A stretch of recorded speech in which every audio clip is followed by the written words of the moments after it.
Bienvenidos al conversatorio que organiza el Observatorio Transfronterizo sobre militarización de las fronteras en el norte, este primer conversatorio de nuestro observatorio.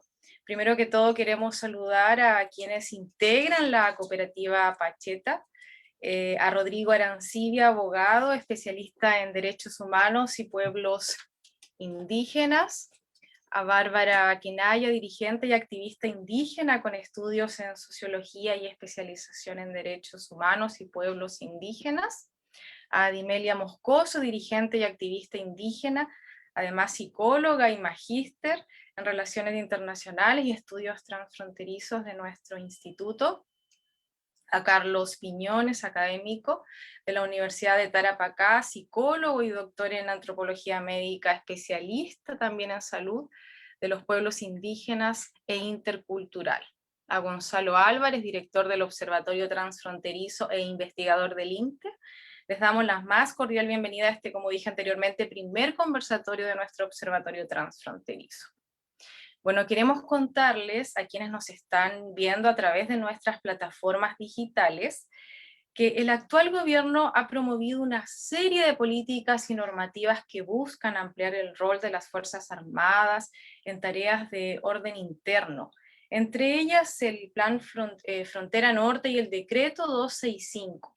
Este último que faculta a los militares a apoyar a las policías en materias logísticas en la frontera, ha sido recientemente ampliado para apoyar el control del tráfico ilícito de personas, apuntando a proteger mejoras en nuestras fronteras y a combatir la inmigración ilegal, según lo ha expresado el propio presidente de la República.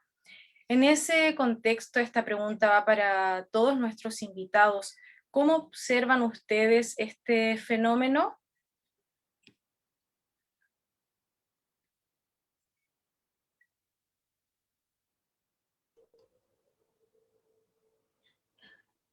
Buenas tardes, gracias por la presentación y por esta invitación. Respecto a la pregunta, ¿cierto?, que se plantea, y lo hemos discutido en reuniones con la cooperativa, efectivamente, si bien, como bien se señala, existe una percepción en relación a procesos de carácter administrativo y también de carácter legislativo relacionados a una mayor presencia de militares en la frontera, no hay que olvidar, consideramos nosotros, de que es un contexto y una problemática que obviamente en donde intervienen distintos factores. Entonces es una situación compleja que está atravesada precisamente por la búsqueda de mayor control fronterizo, derivado, ¿cierto?, de una política criminal que busca mayor control en relación a los delitos, ¿cierto?, de tráfico, a los delitos de tráfico de migrantes y otros delitos de carácter internacional. eh, no hay que dejar de colocar dentro del análisis los procesos migratorios, que no son elementos, ¿cierto?, de carácter delictivo, que no son fenómenos que quepan dentro de una política criminal, sino que son fenómenos que caben dentro de procesos migratorios propiamente tal, y junto con ello, la presencia de pueblos indígenas de manera ancestral, ¿cierto?, en los territorios fronterizos. Entonces, en el último año, precisamente en el año 2020 e inicio del año 2021, en un contexto en donde hay un flujo migratorio mucho mayor que el habitual, que ya estaba obviamente creciendo en los últimos años, se perciben presencia militar desde tres puntos de vista, o desde dos puntos de vista. Aquella presencia policial y militar destinada a, de alguna forma, controlar el flujo migratorio, pero también aquella presencia militar relacionada a los controles fronterizos por pasos no habilitados, en búsqueda de, obviamente, perseguir los delitos internacionales. Entonces, eh, yo creo que no solamente por la existencia de una política criminal de resguardo fronterizo, sino que también existe una mayor presencia relacionada a este flujo migratorio que se vio acrecentado en los últimos meses. Entonces sí, efectivamente existen percepciones distintas desde la sociedad que está lejana a las fronteras, pero también percepciones distintas de los propios habitantes de la frontera en cuanto a los roles que asumen las Fuerzas Armadas en esos contextos de frontera. Yo quisiera acotar, bueno, lo que señala Rodrigo, que el fenómeno desde el punto de vista de los pueblos originarios se observa con preocupación, puesto que la militarización, si bien en cierto sentido, ¿cierto? Tiene distintas miradas, distintas formas de ser percibido. Una de ellas sí trae un poco de tranquilidad, en tanto efectivamente pasos no habilitados en el último tiempo, ¿cierto? Había sido sobrepasado, ¿cierto? Respecto al tránsito de personas, al tránsito de vehículos. Eso causa inseguridad a las comunidades que están justamente en estos pasos no habilitados, respecto a que también se presta para otras, para temas de microtráfico, etcétera. Entonces, en cierto sentido, claro que genera cierta tranquilidad. Pero por otro lado, también hay una preocupación respecto a que este contingente no está preparado para intervenir en zonas con población indígena. Y eso lo vemos en el caso de las fuerzas del orden, digamos, en general. O sea, en el país carecemos de un enfoque intercultural en general, más en las fuerzas del orden, de cómo ellos van a resguardar considerando estas diferencias, ¿cierto? Es a qué lo que van y que puedan identificar cuáles son las dinámicas culturales que se dan en estos pasos fronterizos. Y eso claramente, esa preocupación, claro, se vuelve en casos concretos que hemos escuchado, ¿cierto? Lo evidenciamos en casos concretos respecto a la obstaculización que tuvieron nuestras comunidades respecto al paso frecuente con Bolivia, con la feria de abastecimiento, ¿cierto? Considerando que es la feria principal de abastecimiento, porque, bueno, el sector de la ciudad, en el caso de Chile, es mucho más lejano, entonces cercano está el paso de Bolivia, donde todo es más barato, donde todo es más fluido, donde aparte es un sitio de intercambio cultural ancestral y que esto se ve limitado, ¿cierto?, por esta presencia de las fuerzas del orden que carecen de esta pertinencia cultural en la aplicación de las funciones que tienen que ejercer en esa zona. Entonces, eso es de principal preocupación, no solamente de militares, sino que también de carabineros, lo que ha sido un problema en la zona, como lo digo, en ambos sentidos. A mí me gustaría poder entregar ejemplos concretos, ¿no es cierto?, de lo que señala acá la Cuyaya Bárbara y particularmente lo que ocurre en la comuna de Colchane, ¿no es cierto?, y específicamente por el lado chileno lo que es Pisigacarpa y por el lado de Bolivia Pisiga, y particularmente de lo que es el hito 61, donde hoy en día vemos bastantes desencuentros, tratos podríamos señalar vegetatorio por parte de militares, por parte de carabineros, que responden precisamente a esta falta de interculturalidad en temas ya sea de cosmovisión, de lengua, sabiendo que, ¿no es cierto?, Colchane tiene una gran población aymara y la mayoría de sus adultos mayores hablan esta lengua. En ese sentido, efectivamente, las comunidades aledañas cada quincena transitan por este hito para abastecerse de alimentos, de combustible, de gas, que es más accesible que recurrir a las ciudades. Y como bien lo señalaba la Cuyaya, son prácticas milenarias, prácticas ancestrales que hoy en día están limitadas, ¿no es cierto?, con la presencia de militares y carabineros, quienes están cambiando estas dinámicas de vida, de alguna otra manera obligando a que el tránsito sea por la aduana, situación que es bastante compleja para nuestras comunidades, dado que al pasar por aduana tienen que pasar por el control del SAC y eso es una gran dificultad para poder abastecerse de alimentos. Así también respecto a las actividades de nuestros ejes productivos, que es como por ejemplo la ganadería. Al ser un territorio transfronterizo, la ganadería es uno de los ejes principales, los llamos, las ovejas, que también los comuneros pastorean en el sector y tienen que muchas veces cruzar al lado de Bolivia para solamente traer al ganado a su territorio. Situaciones así tan del diario vivir, del día a día, han generado una serie de conflictos entre, ¿no es cierto?, lo que son las Fuerzas Armadas y las policías, con los pobladores desde quienes habitan el territorio. Indudablemente acá hay situaciones que nos evidencian, ¿no es cierto?, por un lado, la falta de políticas públicas con lo relacionado al tema intercultural, con lo relacionado al abandono del Estado con los pueblos originarios, y también, ¿no es cierto?, como también se señaló, la falta de políticas públicas con el tema migratorio que también está ocurriendo en este hito, que es el hito 61.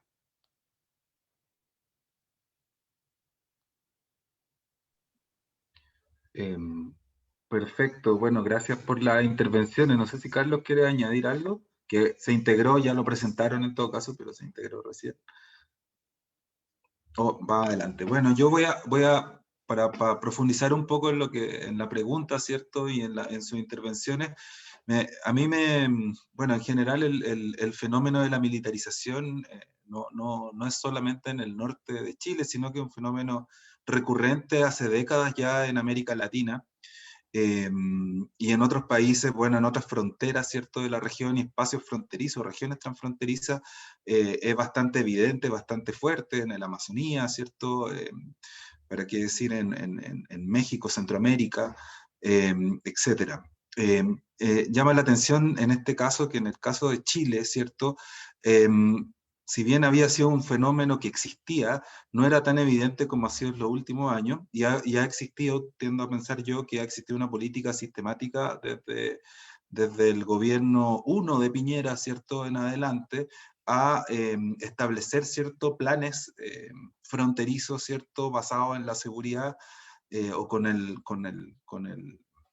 mote, ¿cierto?, de la seguridad fronteriza, donde ha atendido gradualmente o incrementalmente a incluir militares. Y ahí, no sé si alguien de las y los invitados, ¿cierto?, de la cooperativa Pacheta, podría profundizar, ¿no? Me parece Bárbara señaló que también había una demanda, ¿cierto?, desde las regiones fronterizas por mayor seguridad, ¿no? Bueno, Adimelia también lo plantea en una suerte de abandono del Estado respecto de los pueblos y las comunidades transfronterizas o fronterizas. ¿Cómo satisfacer esas demandas, no? Porque, claro, a veces lo que los gobiernos tienen a la mano y lo más simple, ¿cierto? Lo más fácil es enviar a los militares, ¿no? O a las fuerzas policiales, lo inmediatez, ¿no? El cortoplacismo puede ser. Em, em, y además, creo yo que en esa idea, no, siendo crítico con eso, o sea, para mí, por lo menos, como lo que muestra la experiencia comparada, que enviar a los militares, por ejemplo, a las zonas fronterizas en temas que no son propios de los militares, indistintamente que ellos pudieran eventualmente tener herramientas interculturales, ¿cierto?, para poder o comprender, ¿cierto?, lo que ocurre en estos espacios, ¿cierto? Igualmente, ellos no son los que deberían hacerse cargo de este tipo de fenómenos, ¿no? No sé qué opinan al respecto. ¿Cómo podría satisfacerse esa demanda, ¿cierto?, de abandono o de lejanía, ¿cierto?, del Estado respecto de estas zonas. Gonzalo. Sí. Sí, tomando, ¿cierto?, el problema, ¿cierto?, y la pregunta que planteas, y desde lo normativo, por así decirlo, hay cuestiones que los pueblos indígenas ya han ganado, cosas que ya están claras, ¿cierto?, tanto a nivel internacional como a nivel nacional.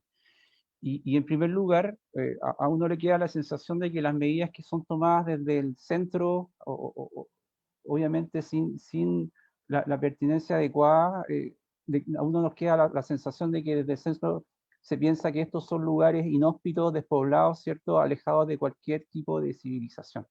Y es allá donde mandan, ¿cierto?, a los policías y a los militares a hacer control.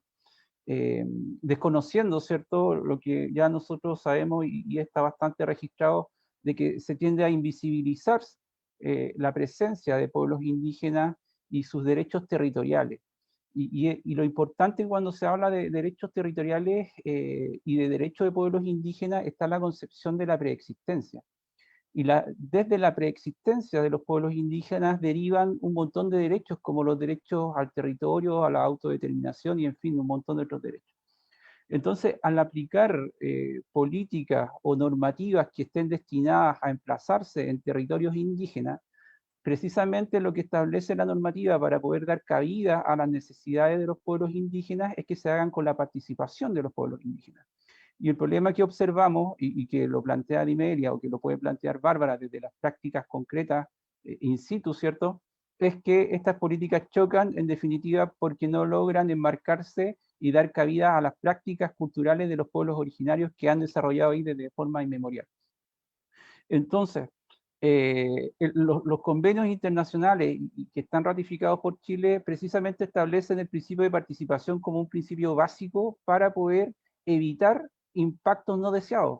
Las normativas que son aplicadas en territorios indígenas sin consulta tienden a causar impactos que no son visibilizados por el Estado y no son visibilizados precisamente porque no se hace partícipe a los pueblos indígenas.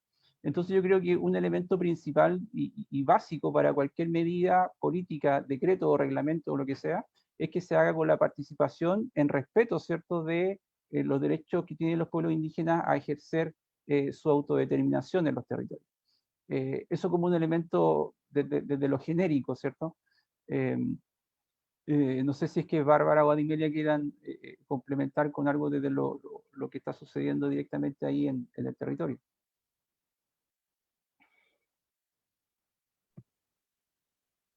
Yo quizás quisiera hacer un comentario y tomar un poco, hay una suerte de problematización polémica en lo que está planteando Gonzalo, ¿no es cierto? Porque de alguna manera él dice, los procesos de militarización han ocurrido, ¿no es cierto?, en América Latina y mucha investigación al respecto.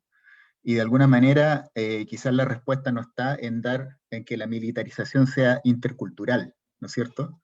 Entonces yo creo que ahí hay que pensar un poco qué es lo que el Estado chileno está ganando a través de todo este proceso de militarización, ¿no?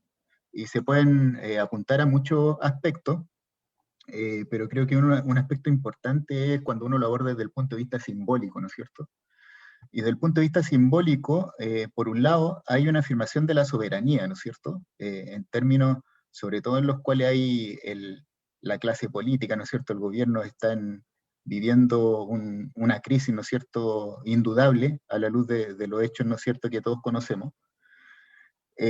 Decir, ¿no es cierto?, nosotros tenemos el control de lo que ocurre en este territorio, yo creo que un aspecto que no es menor. Y por otro lado también, y esto lo ha analizado mucho, ¿no es cierto?, gente como Eduardo Taller, ¿no es cierto?, cuál es el rol que en el fondo juegan los migrantes dentro del imaginario nacional como un chivo expiatorio, ¿no? Aquellos que serían los responsables de todos los males.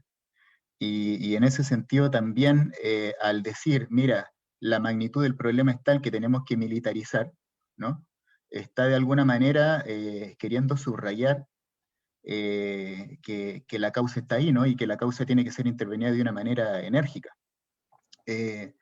Entonces, ese aspecto simbólico yo creo que es importante y da para pensar un poquito, considerando también, por ejemplo, que cuando uno quiere saber exactamente en qué consiste el Plan Colchane, la verdad es que hay muy poca información al respecto.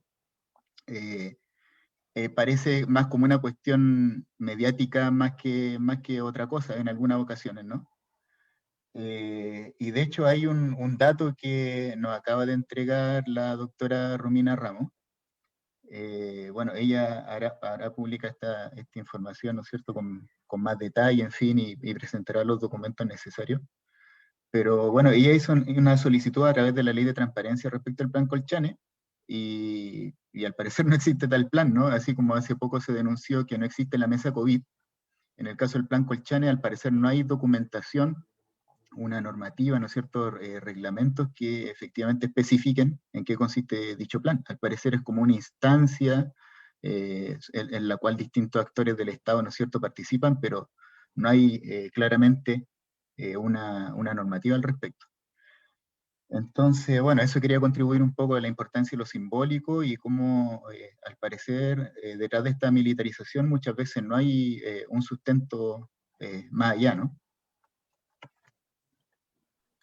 Sí, gracias Carlos bueno, y la intervención también de Rodrigo para profundizar un poco en esto, ¿no? De que una militarización que para algunos incluso dicen que es más retórica, pero por lo visto también tiene un componente que no es solamente retórico, a la vez, o sea, es una mezcla y es contradictorio, porque es retórico, es cortoplacista, es inefectivo, pasa a llevar una serie de convenios internacionales, acuerdos internacionales, como señalaba Rodrigo, pero a la vez también tiene un contenido que viene de mucho antes, ¿no? Esto no es solamente de este gobierno. Yo mencioné que ahora se ha exacerbado a partir de los gobiernos Piñera 1, 2, Plan Frontera Norte y después Plan Frontera Segura. Pero también es una carga que viene desde décadas, ¿no? De siglos más que de décadas. Entonces, en ese sentido, pareciera como que hay una cierta contradicción en eso. Eso, ¿no? Sol, como para seguir Sí. Muchas gracias, Gonzalo, por el comentario y bueno, continuando con el conversatorio, esta pregunta también es para todos los asistentes. De acuerdo a la normativa internacional y nacional, los cierres de frontera y los controles ya existentes limitan los derechos de los pueblos indígenas que habitan en estas zonas. Las medidas implementadas por este gobierno que encabeza el presidente Sebastián Piñera tienden a exacerbar esta situación. ¿Qué es lo que piensan ustedes?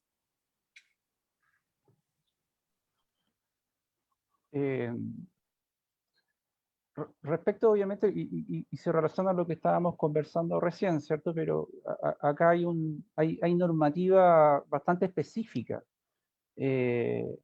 Y por lo menos desde ya hace un poco más de 10 años, esa normativa está vigente en Chile y es el convenio 169 de la OIT, que establece precisamente derechos para pueblos indígenas que tengan esta circunstancia de ser transfronterizos.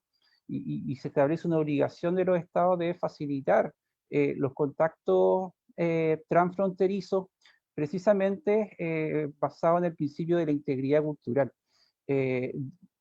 Impedir, ¿cierto?, las relaciones económicas, sociales, espirituales transfronterizas produce o podría producir precisamente fragmentación o impacto en la integridad cultural de los pueblos indígenas y por ende es algo que está resguardado no solamente en el convenio 169, que es un tratado los años, del año 89, ¿cierto?, con un estándar de los años 80, sino que ha sido ratificado posteriormente por la Declaración de Naciones Unidas, que establece una normativa bastante similar, que es del año 2007, y por la Declaración Americana de Derechos Humanos. El problema, ¿cierto?, que sucede con este tipo de normativa es que su reglamentación o su aplicación práctica y concreta generalmente ha quedado en el olvido. Si bien la ratificación del convenio establece obligaciones para los estados, en los últimos años, en la última década, solamente han habido avances en temáticas de carácter cultural, pero no en aquellos ámbitos que son medulares para los pueblos indígenas, como es, por ejemplo, avance en el reconocimiento de los derechos territoriales, avance en el reconocimiento precisamente del derecho propio o la justicia propia, y yo diría cero avance, ¿cierto?, respecto de políticas o reglamentación o regulación respecto a facilitar los contactos transfronterizos. Más bien ha sido como de caso a caso donde se han ido viendo casos y soluciones al respecto, pero no hay una política coordinada al respecto. El proceso de militarización, o como pueda llamarse, simplemente viene a visibilizar algo que ha estado ocurriendo durante mucho tiempo, que es, como se dijo en su oportunidad, un abandono por parte del Estado en la aplicación práctica de las normativas que ya fueron reconocidas hace ya más de una década.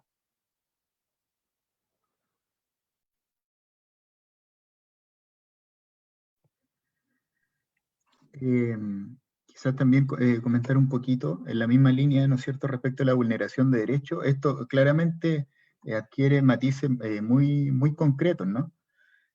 Conversamos en otro contexto con Adimelia, ¿no es cierto? Ella nos contaba, porque ella es del altiplano, ¿no es cierto? Su familia vive allá, y ella nos contaba que con esto de la cierre de la frontera, y con la dificultad, ¿no es cierto?, de los intercambios transfronterizos que son cotidianos, ¿no es cierto?, como todos sabemos, pasan cosas bien concretas, como que, por ejemplo, la gente allá en general utiliza los bidones de gas, que son los bidones de gas de Bolivia. Entonces, si tú no puedes pasar a Bolivia a comprar esos bidones, se te genera un problema bien concreto, que es que como cocinas, y luego te tienes que poner a pensar quizá en hacer una adaptación en todo el sistema que tú tienes en tu cocina para poder empezar a usar los bidones de gas chilenos, ¿no es cierto? Eso, por supuesto que supone una vulneración de derecho en un sentido como bien, bien concreto, bien práctico, pero también hay otro aspecto que lo señalaba Rodrigo, que tiene que ver, por ejemplo, con los aspectos más espirituales, y es que ya si pensamos, hay una deuda histórica que tiene que ver con el reconocimiento de los saberes médicos propios de los pueblos originarios. Y ya, digamos, antes de la situación actual que estamos analizando de la militarización, ya había una infinidad de obstáculos para poder pasar insumos. El saber médico andino, una de las cosas, de las características que tiene, es que se nutre de todos los pisos ecológicos. Históricamente ha sido así. Cuando un yatire está haciendo una mesa, ¿no es cierto?, está integrando elementos que vienen de todos los pisos. Y si es que tú no puedes pasar algunos de esos insumos a través de la frontera, y tú lo requieres, ¿no es cierto?, para hacer un ritual, o cuando algún familiar o tú mismo estás enfermo, ¿no es cierto?, y requieres la atención de un yatiri, inevitablemente tienes que encontrar la forma de que ese insumo pase la frontera. Y entonces lo que ha pasado desde hace mucho tiempo es que los mismos yatires en ocasiones tienen que pasar por al lado, ¿no es cierto?, los elementos que necesitan para hacer sus rituales. Y esta situación claramente se ve acentuada con esta realidad de la militarización. Y claro, si es que uno lo ve desde un punto de vista como meramente espiritual, pareciera como que fuera así un poco como en la pirámide de Maslow, ¿no es cierto?, como una necesidad un poco secundaria, pero no nos tenemos que olvidar que los aspectos religiosos y los aspectos de salud están íntimamente relacionados en el caso de las comunidades indígenas. Entonces, de lo que estamos hablando es de impactos concretos en la salud de la población. Y entre otras cosas, esto pasa porque, por ejemplo, el Estado de Chile no ha, desde por lo menos el año 2011, yo vengo teniendo conocimiento de un proyecto de ley, ¿no es cierto?, de reconocimiento de los saberes y de la medicina ancestral, y eso todavía está ahí, todavía está ahí, todavía está ahí. Entonces, claro, si hablamos de vulneración de derechos, esto tiene muchos matices, ¿no es cierto? Son muchos los ámbitos que concretamente se están viendo afectados, y directamente a través de estos procesos de militarización.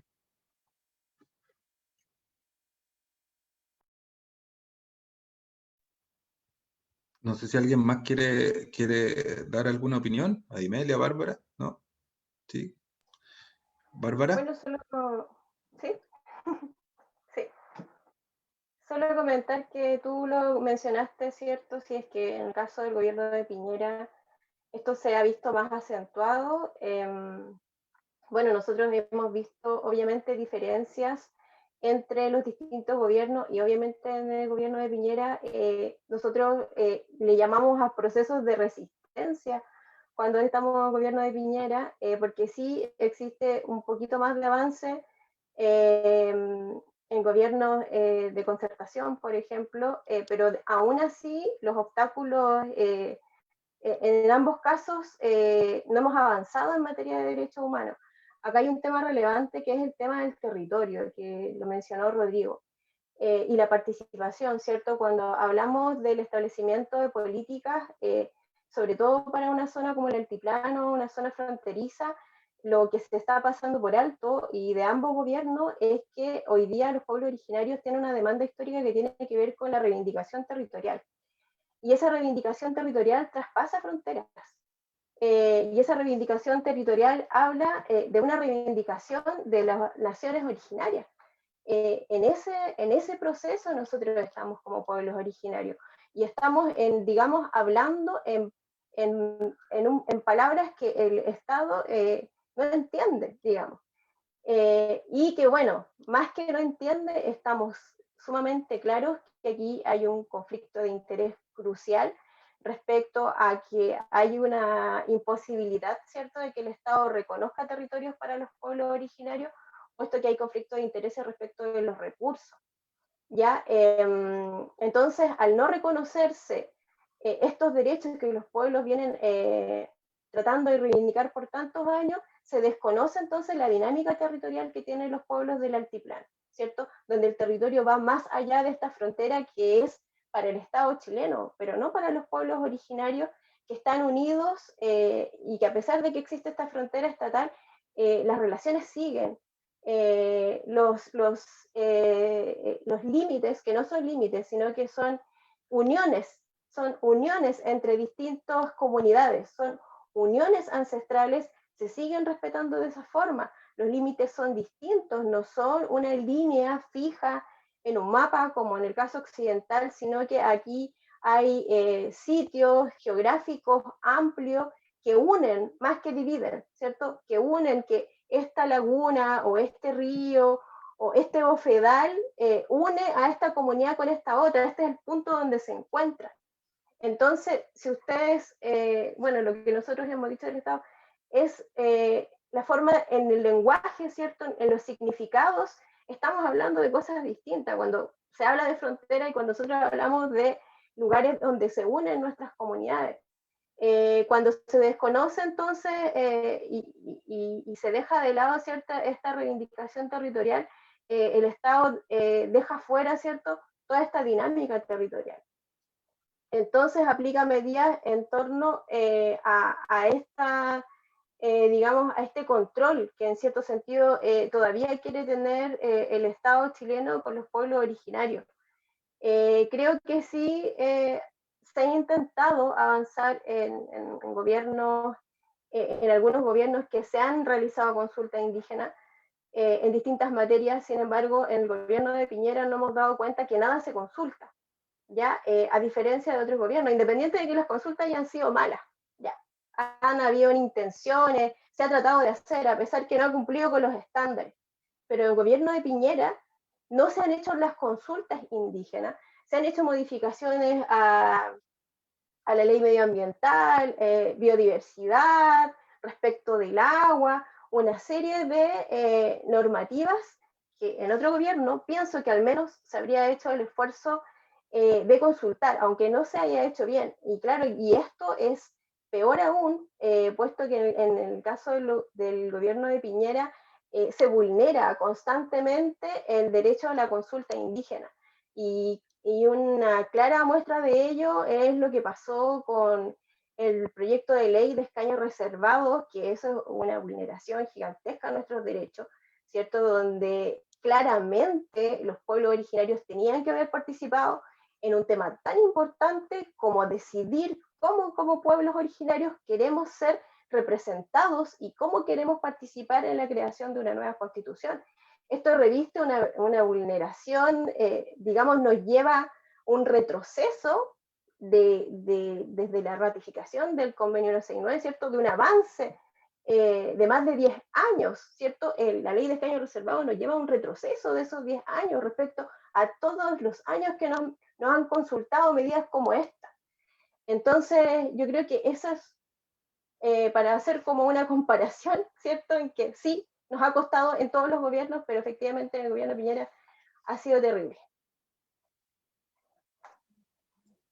Perfecto. Yo iba quería profundizar un poco en eso y le iba a hacer otra pregunta, pero creo que lo que dice Bárbara nos da pie al otro tema que tenemos pensado conversar, pero antes, y un poco agarrando de lo que dijo Rodrigo al principio, pero tomando en consideración la opinión de Carlos y de Bárbara, o sea, como la gran pregunta es de esta hipocresía, ¿no? Que existe desde no solo de Chile, ¿no? Sino del sistema internacional occidental en general, ¿no? Que si uno mira América Latina, la mayoría de los países ha suscrito el convenio 169, lo ha ratificado y puesto en marcha, entre comillas, ¿cierto?, en su orden interno, o sea, han sido ratificados por los congresos nacionales, pero después la aplicabilidad, como recién decía Bárbara, es bastante deficiente, ¿no? Y en otros casos, como en el gobierno actual, ni siquiera existe, ¿no? Ni siquiera se aplica. Y en los que se ha aplicado, se ha aplicado mal, como tú lo dijiste. Entonces, eso nos lleva a pensar un poco en qué es lo que hay detrás. Y bueno, creo que también ustedes lo responden, ¿no? De que a lo mejor atrás hay, por lo menos yo identifico dos cosas, que ustedes lo dijeron mejor, pero como para poder ir resumiendo un poco, ¿no? Uno, que hay intereses detrás, ¿no? Que hay intereses detrás y que el fomentar o el que los mecanismos establecidos por las consultas o otros articulados del convenio 169, ¿cierto? Lo que hacen es ir en contra de los intereses, ¿cierto?, del Estado o del gobierno central o de la élite, no sé. Y por otro lado también, que un poco lo deslizaba Carlos, ¿cierto?, tiene que ver con una falta de conocimiento también y de conocimiento sobre todo de los pueblos originarios, de sus cosmovisiones, de su forma de relacionamiento, etc. Entonces, puede ser, no sé si me equivoqué, pero que a esas dos cosas se mezclan, ¿no? Se mezcla por un lado intereses y por otro lado desconocimiento. Raya para la suma, tenemos inaplicabilidad o mala aplicabilidad de los acuerdos. Pero también tú ahí mencionaste, Bárbara, el tema de los escaños reservados, ¿no? Que ahí también hay un desconocimiento de cuáles son las formas de organización, cómo se delibera, ¿cierto?, en las comunidades para poder tomar decisiones, etc. Y ahí, bueno, ahí Sol tiene otra, agarrándome de eso último que dijiste, ¿cierto? Sol tiene ahí otra pregunta para poder seguir dialogando en esa dirección. Gracias, Gonzalo. Así es, bueno, a todos los asistentes también, en la misma línea, pensando en la futura nueva constitución y el debate que se aproxima, ¿creen ustedes que es posible que se pueda revertir esta situación, la que conversábamos anteriormente? ¿Y cuál sería como la posición de las comunidades indígenas frente a esta temática? A partir de la nueva constitución, ¿no? Sí, Claro. Bueno, yo creo que, bueno, tratando un poco lo que tú dijiste, Gonzalo, y en base a esta pregunta, lo que nos dice el convenio 169 o la Declaración de Derechos Humanos para Pueblos Originarios señala en los estados, ¿cierto?, nuestro derecho a los territorios como un todo, ¿cierto? No con esta división que tiene el Estado, que separe el agua, el suelo del subsuelo, etcétera, que reconoce nuestros derechos a determinar nuestras propias expectativas de desarrollo, ¿cierto?, a la autodeterminación, al autogobierno, a practicar nuestras prácticas culturales en salud, en educación, a administrar nuestras instituciones, a reconocer nuestras propias formas de organización y representación, a reconocer nuestras orgánicas territoriales, no solamente con personalidad jurídica, como en el caso chileno, sino que también las comunidades históricas, sociológicas, de hecho, que se les llama. Cuando el Estado nos dice todo esto está en tratados internacionales, pero lo que pasa es que al aplicarse choca con la normativa interna, ¿cierto? Entonces nosotros estamos esperanzados en que efectivamente haya un cambio en la Constitución, porque constantemente cuando se tratan de aplicar estos derechos a los que Chile ha ratificado o ha adherido, ¿cierto?, chocan constantemente con la normativa interna. Pero también tenemos que considerar que cómo se ha aplicado estos derechos internacionales a través de las consultas indígenas. También creemos que las consultas indígenas se han instrumentalizado, ¿ya? la consulta indígena es un instrumento muy potente y por eso se ha cercenado tanto, por eso se le ha puesto tanto límite. Pero es un instrumento muy potente porque le dice al Estado cuando usted intervenga y afecte a los pueblos originarios, debe consultarle. Digamos, esta consulta se ocupa para preguntarnos, por ejemplo, en nuestros territorios, no si queremos o no el emplazamiento de una empresa minera, por ejemplo. Nos pregunta, ¿se va a emplazar una empresa minera? ¿Cómo se emplaza en su territorio para que no afecte sus dinámicas culturales? Pero nos pregunta si queremos o no.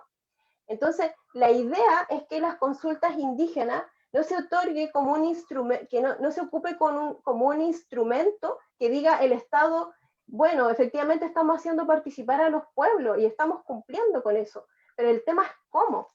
En realidad no nos están preguntando lo que nosotros queremos conversar. No hemos hablado de territorio, por ejemplo, en las consultas indígenas. Las consultas indígenas se han utilizado para que el Estado nos consulte lo que ellos tienen en su agenda política, no lo que las comunidades históricamente tienen en su agenda en cuanto a, y necesitan dialogar con el Estado de Chile, que son cosas distintas. Y por otro lado, si nosotros hacemos ejercicio de estos derechos internacionales y decimos que el Estado respete nuestro derecho a decidir nuestras expectativas de desarrollo, si yo decido que mi territorio no quiero la línea, una línea de desarrollo minero o extractivo, en mi territorio sea el extractivismo que sea, no me tienen que preguntar o consultar 10.000 veces si quiero o no quiero, porque ya determinamos comunitariamente que no queremos. Pero resulta que las consultas indígenas se van utilizando para que el Estado vaya hablando de que existe participación, pero a la vez vaya ejecutando políticas conforme a lo que necesita el Estado y no a lo que necesitan las comunidades. Y cuando afecta y cuando va a beneficiar a lo que necesitan las comunidades, lo que el Estado ha hecho es rebajar los estándares de la consulta para que las comunidades no tengan una participación efectiva en las decisiones. Entonces yo creo que expectativas hay respecto de esta nueva constitución, las hay. Ojalá, y lo que se pide es que justamente estas normativas estén en la constitución, ¿ya? Y que la consulta vaya como un instrumento, digamos, secundario de otras cosas que hay que consultar, pero las comunidades necesitan dejar cosas en clara para que no constantemente le estén consultando cosas que ya tienen claras. Y sobre todo con el tema del modelo de desarrollo extractivo, que ha sido un conflicto. Pero creo que hay cierta esperanza, a pesar de que vimos que en estas elecciones, figuraron muchos partidos políticos y esperábamos que igual quedaran ahí elegidas más personas que representen a base social.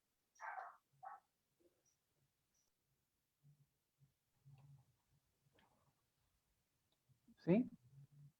Rodrigo, ¿quería decir algo para eso? Adimelia, Rodrigo.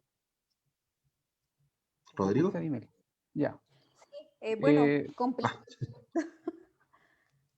disculpa. No, solo complementar, ¿no es cierto? Nosotros como pueblo aymara lo que esperamos que si bien estas normativas internacionales hoy en día están ratificadas por el Estado de Chile, no, sean vinculantes en la toma de decisiones o en los diálogos que se realizan entre los pueblos y el Estado, en este caso particularmente lo que es la consulta indígena, porque de alguna u otra manera eso permite llegar a consensos entre los pueblos, porque sabemos que el pueblo es diverso, o sea, yo soy aymara, y que el pueblo aymara está en el territorio del altiplano, en la cordillera, en la costa, entonces también tenemos particularidades en las cuales necesitamos llegar a consensos. No se puede generalizar al pueblo aymara con unas sola características, ¿no es cierto? Y en ese sentido es fundamental en este proceso constituyente el considerar las formas propias de organización que tienen las comunidades. Hoy en día están vigentes las comunidades tradicionales o las comunidades, como le dicen los antropólogos, sucesoriales, ¿no es cierto?, que son estas comunidades sin personalidad jurídica, que hoy en día también necesitan ser parte de este proceso, pero lamentablemente por las normativas, como bien lo señala la Cuya interna, muchas veces se ven cercenados de derechos. Así también, por un lado, está la organización y la participación, ¿no es cierto?, que son dos temas súper relevantes a considerar en todo este proceso que se viene, el proceso constituyente. Que no es lo mismo, ¿no es cierto?, la forma de organizarse de una organización de la sociedad chilena como una junta de vecinos, ¿no es cierto?, bajo una normativa de una ley municipal, por ejemplo, que una comunidad, como le digo, sucesorial, que no tiene una personalidad jurídica, que más responde a formas de representatividad, de formas ancestrales que se han llevado, y particularmente sobre la toma de decisiones que son decisiones colectivas, no son decisiones individuales. Y ahí también es nuestro gran dilema y en todo este contexto que también estamos viviendo como país, que está relacionado con el tema sanitario, el tema COVID. Hoy en día surge este proceso constituyente y lamentablemente nosotros como comunidades estamos, como por decir, encerrados por las medidas que ha tomado el Estado, ¿no es cierto?, con las cuarentenas, donde no podemos reunirnos, donde no podemos convocar a asamblea a nuestras comunidades, por lo tanto no podemos tomar una decisión colectiva y representativa, más solo individual, como persona natural, así como yo, Adimelia Moscoso, pero no en representación de una comunidad, porque no puedo convocar a asamblea, no puedo tomar una decisión colectiva. Igual ese es un escenario bastante complejo que nos lleva en estos momentos.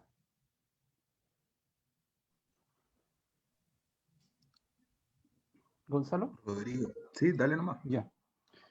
Quería de alguna forma retomar también desde esta suspicacia respecto de los intereses que existen también en los procesos de militarización de frontera, no solamente a nivel nacional, sino que a nivel internacional, latinoamericano. Es que habiéndose asegurado, ¿cierto?, la inexistencia de las fronteras, precisamente respecto de los ámbitos económicos, un libre mercado absoluto en cuanto a transacciones económicas, luego de aquello vienen los procesos de restricción y reaparición y replanteamiento también de la soberanía, pero no en cuanto a temas económicos, sino que respecto de la exclusión de los otros, de los no deseados, ¿cierto? Entonces, precisamente uno observa intereses no solamente en la búsqueda de la protección por la comisión de ilícitos, sino también la reafirmación de estos espacios territoriales con énfasis en la exclusión de los no deseados. Habiendo ya asegurado, como digo, ¿cierto?, la libertad económica y la inexistencia de fronteras respecto a eso. El problema que está sucediendo es que este posicionamiento fronterizo, dada la invisibilización histórica, ¿cierto?, y legal respecto de la existencia de los pueblos, está produciendo impacto en personajes que no estaban dentro del análisis normativo cuando se empieza a implementar toda esta normativa y aparataje de represión delictual. Y nosotros precisamente observamos con bastante preocupación como cooperativa que, en definitiva, los avances que van existiendo, más que por una proactividad o por conocimiento de las normativas, son avances por tropiezos. Y son conocidos, ¿cierto?, y emblemáticos los casos de tropiezos que en definitiva se transforman en emblemáticos para poder avanzar un poquito. Más aún en temas de política criminal y represión delictiva, conocido el caso de la pastora Gabriela Blas, ¿cierto?, que implicó toda una transformación en los protocolos policiales y también la concepción de los magistrados en cuanto a la aplicación de factores culturales en la dictación de sentencias. O como mencionaba Carlos también, respecto a elementos de carácter espiritual, conocido es muchos casos en donde el porte de hoja de coca era tipificado como tráfico de precursores, en donde muchos hermanos, ¿cierto?, fueron procesados por la ley 20.000 de tráfico de estupefacientes por ser considerada la coca como un precursor para producir cocaína. No fue sino en base a innumerables tropiezos que se va avanzando. Obviamente, la esperanza que existe es que con una nueva constitución, ¿cierto?, en donde se haga partícipe y visible realmente a los pueblos indígenas, se permitan estas concepciones de plurinacionalidad Y la plurinacionalidad tiene como trasfondo precisamente el reconocimiento de la igualdad y no discriminación entre pueblos. Y esa igualdad y no discriminación entre pueblos precisamente, como comentaba Bárbara, de alguna forma permitiría tener en el primer instrumento o en el instrumento más importante normativo a nivel nacional los elementos que permitan resguardar los derechos de los pueblos indígenas y no resguardarlo en base a pequeños avances que se demoran décadas y cientos de años en algunos casos. Entonces, en ese sentido, precisamente, el tema y uno de los temas que deben abordarse y que si bien no ha sido como abordado en mesas territoriales con comunidades indígenas, es el rol precisamente de las policías. Y lo que manifiesta la sociedad en general es que deje de ser solamente un ente del brazo represivo del Estado y sea más bien, ¿cierto?, esa institución que esté al servicio de la ciudadanía. Pero nosotros obviamente vemos si bien conocedores de las dificultades que que vamos a enfrentar en el proceso, un proceso de generación de una nueva constitución permitiría un avance sustancial en varios ámbitos. No hay que dejar de recordar de que el convenio 169 de la OIT estuvo a punto de ser declarado inconstitucional, básicamente porque nuestra constitución y su deficiencia en cuanto al reconocimiento de los otros no daba cabida incluso a la ratificación del convenio 169. Entonces, precisamente es un desafío importante.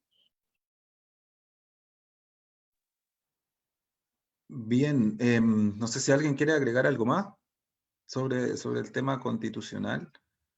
Ya estamos casi sobre la hora. Carlos. Quizá no quisiera extenderme tanto, pero retomando alguna de las ideas que tú planteaste, Gonzalo, o sea, tú en algún momento hiciste una pregunta que a mí me pareció muy interesante, ¿no es cierto? A la luz de todos los convenios, ¿no es cierto?, los tratados que Chile ha ratificado, ¿no será como una suerte de posición cínica, ¿no es cierto?, en consideración con lo que estamos conversando, ¿no? El impacto que en lo concreto, finalmente, la no realización, la no aplicación tiene de esto en las comunidades indígenas. Y Bárbara decía, bueno, el problema es que cuando estas cosas se quieren implementar, finalmente terminan chocando, ¿no es cierto? Terminan chocando con la normativa interna. Entonces, volviendo a la pregunta, esta última que tú nos planteabas, ¿no es cierto? Ahí es donde de alguna manera está la esperanza de que este proceso constituyente pueda transformar las cosas, porque en lo concreto, ¿por qué aparece esta imagen, ¿no es cierto?, como de un Estado cínico? Es porque, y esto ha sido muy analizado, ¿no es cierto?, es porque concretamente el uso que se hace de las políticas interculturales en Chile en realidad es un multiculturalismo que tiene un apellido que es el multiculturalismo neoliberal, ¿no es cierto? Y entonces tiene varios elementos que nosotros podemos empezar a utilizar para el análisis. Primero, el multiculturalismo neoliberal es definido por un incentivo a la participación, pero que en realidad es una forma de dominar. Se habla de dominar a través de la participación.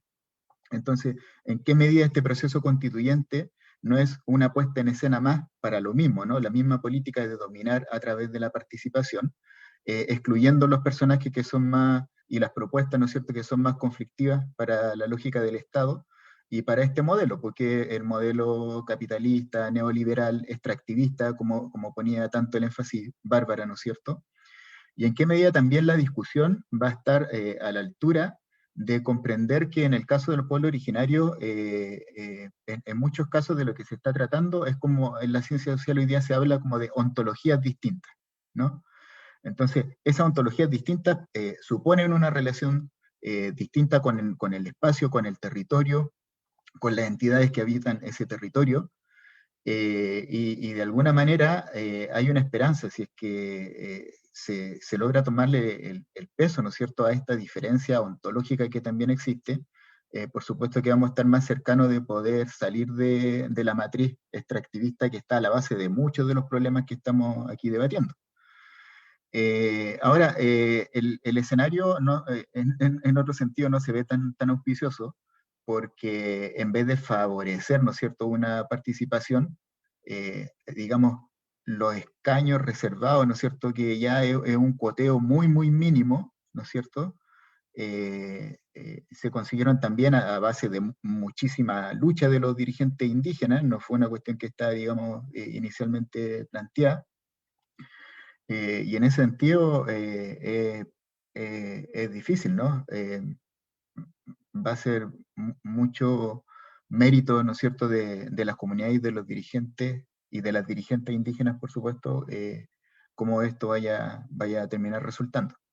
Pero hasta el momento, aportar como ese elemento analítico ha sido utilizado para efectos de dominación. Y cuando ha tenido otro sentido, ha sido en base a muchísima lucha de las comunidades de los y de las dirigentes. Perfecto, bueno, gracias Carlos también por la intervención y por la aclaración también, ¿no? Porque muchas veces se entiende como multiculturalidad, ¿cierto? Como el concepto regidor que debería contribuir a esto, pero efectivamente no, es lo contrario muchas veces, ¿no?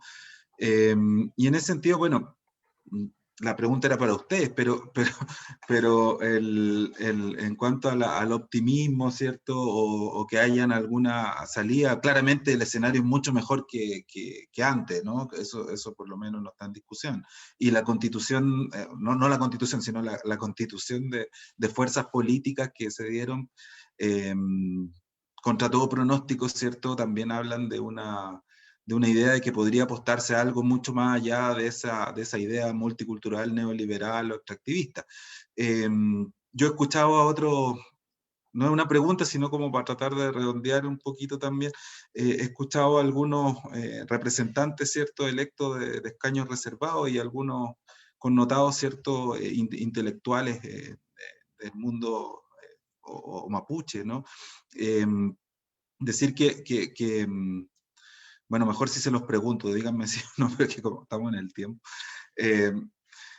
Pero que a partir de la idea de declarar al Estado de Chile desde la Constitución como plurinacionalidad, como un Estado plurinacional, otorgar los grados de autonomía necesarios, ¿cierto?, para las comunidades, para los pueblos originarios, y a la vez establecer relaciones interculturales, mecanismos de relacionamiento intercultural que respeten, ¿cierto?, las formas de organización, las cosmovisiones y los relacionamientos, ¿cierto?, de los pueblos originarios con el resto de la institucionalidad estatal, ¿cierto? Podría haber un cambio, ¿no?, en todo esto que ustedes estaban señalando, ¿no?, y que señalaba Carlos ahora al final, aludiendo a las otras interpretaciones. O sea, ojalá fuera así. No sé si ese diagnóstico o esa idea es posible, ¿no? O ustedes la comparten. Brevemente, como para poder cerrar, ¿no? Si alguien quiere decir algo. O sea, Esto por mi va a depender parte, de, perdón, Bárbara. va a depender de cómo el Estado reconozca a los pueblos. O sea, Ujú.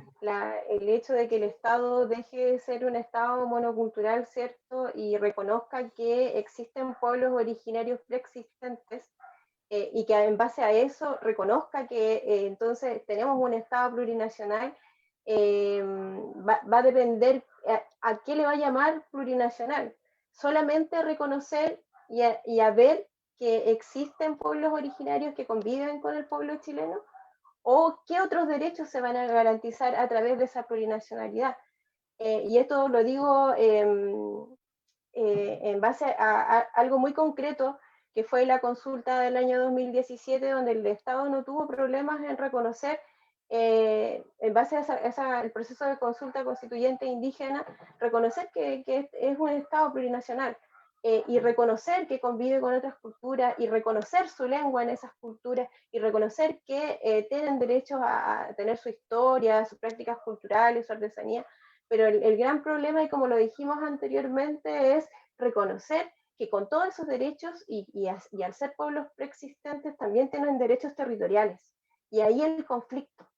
Y ahí, si es que las comunidades no son reconocidas con los territorios ancestrales, es que dejan, digamos, a los pueblos originarios sin su base, en la base de donde se crea, ¿cierto?, en sintonía de la cultura. Entonces, cuando se deja ese elemento fuera, se cercena de alguna manera la cultura. Y eso el Estado lo ha tenido como una práctica intransable. Incluso esta consulta fue en el gobierno de Bachelet y se manejó de esta forma. Entonces, va a depender mucho de que yo creo que no nos podemos quedar contentos con que el Estado reconozca que existimos. Tenemos que ver, digamos, en la letra chica, qué derechos van a ir acompañados de ese reconocimiento. Gracias, Bárbara. Rodrigo, brevemente, como para poder... Brevemente, tratando de sintetizar precisamente los avances o cuando se analiza el reconocimiento constitucional y la plurinacionalidad, se habla de una tríada, ¿cierto?, de derechos. Y en primer lugar está la concepción de pueblo, y la concepción de pueblo basada, ¿cierto?, como lo dije en un momento, en el principio de igualdad y no discriminación, no solo entre personas, sino que igualdad y no discriminación entre pueblos. Y de ahí, ¿cierto?, emana la base de la plurinacionalidad con todo lo que ello abarca. Por otro lado está, precisamente como lo comenta Bárbara, los derechos territoriales. La concepción de pueblo sin la concepción de derecho territorial no tiene ningún sentido. Y en tercer lugar, precisamente la integridad cultural. Entonces, pueblo, territorio e integridad cultural son los elementos básicos, ¿cierto?, con los cuales ningún reconocimiento podría llamarse reconocimiento. Y obviamente una cuestión que nace de la práctica y de la experiencia propia son los mecanismos de exigibilidad, porque precisamente los derechos sin mecanismos de exigibilidad no son precisamente derechos. Entonces, los mecanismos de acciones precisas y concretas para poder exigir el ejercicio de esos derechos también son importantes que queden establecidos en la Constitución. Muchas gracias, Rodrigo, muchas gracias a todos los asistentes. Principalmente estamos bastante contentos porque este es ya el primer conversatorio del Observatorio Transfronterizo del INTE, así que dejamos abierta la invitación para que nos volvamos a encontrar en una próxima oportunidad en un nuevo debate de conversación en el Observatorio Transfronterizo del INTE. Muchas gracias por su asistencia, que estén súper bien. Muchas gracias, Sol, muchas gracias, Gonzalo, por la invitación. Gracias a ustedes. Y vamos a seguir conversando, como decía Sol, sobre todo sobre el tema constitucional que viene interesantísimo. Sí, hasta luego, que estén bien, chao. Muchísimas gracias. Chao. Gracias. Hasta luego.